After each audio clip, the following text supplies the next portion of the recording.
Good morning ছাত্ৰ ছাত্ৰীসকল। মই আজি চতুৰ্থ শ্ৰেণীৰ পৰিৱেশৰ পাঠ 1 পৰিয়াল তাৰ ওপৰত অলপমান আলোচনা কৰিবলৈ আগবাঢ়িছোঁ।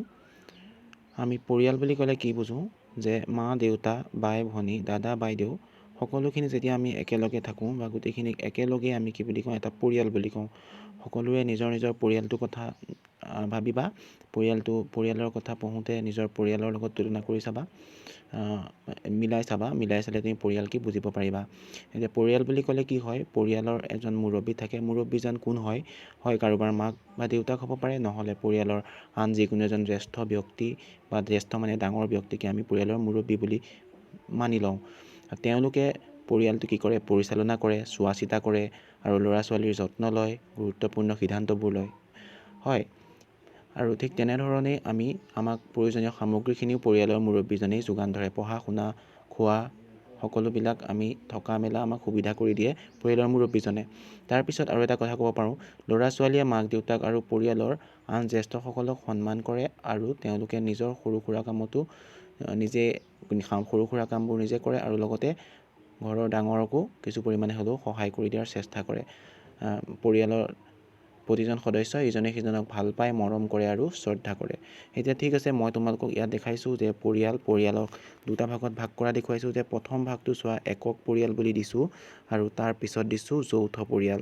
ঠিক আছে, একক পৰিয়াল আৰু যৌথ পৰিয়াল। যৌথ পৰিয়াল মানে কি আৰু একক পৰিয়াল মানেনো কি, আমি তাৰ ওপৰত অলপমান কথা জানিবলৈ চেষ্টা কৰিম। এতিয়া মই এখন তোমালোকক ছবি দেখাবলৈ চেষ্টা কৰিছোঁ আৰু সেই ছবিখনত কি আছে চোৱা।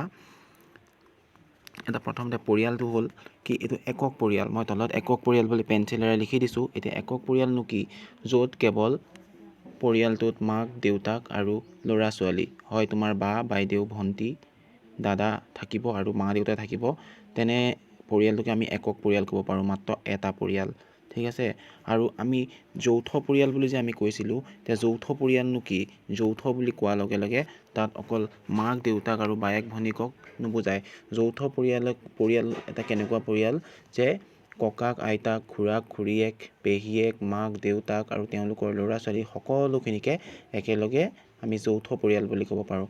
কিছুমান যৌথ পৰিয়ালত আকৌ আজো ককা তেওঁলোকো থাকে আৰু আন সদস্যও থাকিব পাৰে, যেনে বৰদেউতা বৰমা, খুৰা খুৰী, ল'ৰা ছোৱালীৰ পেহী আটাইবোৰে হৈছে যৌথ পৰিয়ালৰ একোজন সদস্য। ঠিক আছে, এতিয়া আমি এইটোৱে বুজিলোঁ যে একক পৰিয়াল বুলি ক'লে অকল মা দেউতা বা আৰু ঘৰৰ বা ভণ্টি দাদা বা বাইদেউ এইকেইজনকে হ'ল একক পৰিয়াল, তাৰ সদস্যৰ সংখ্যা কম, আৰু যৌথ পৰিয়াল হ'ল ডাঙৰ পৰিয়াল, তাত সদস্যৰ সংখ্যা বেছি। ঠিক আছে, ধন্যবাদ।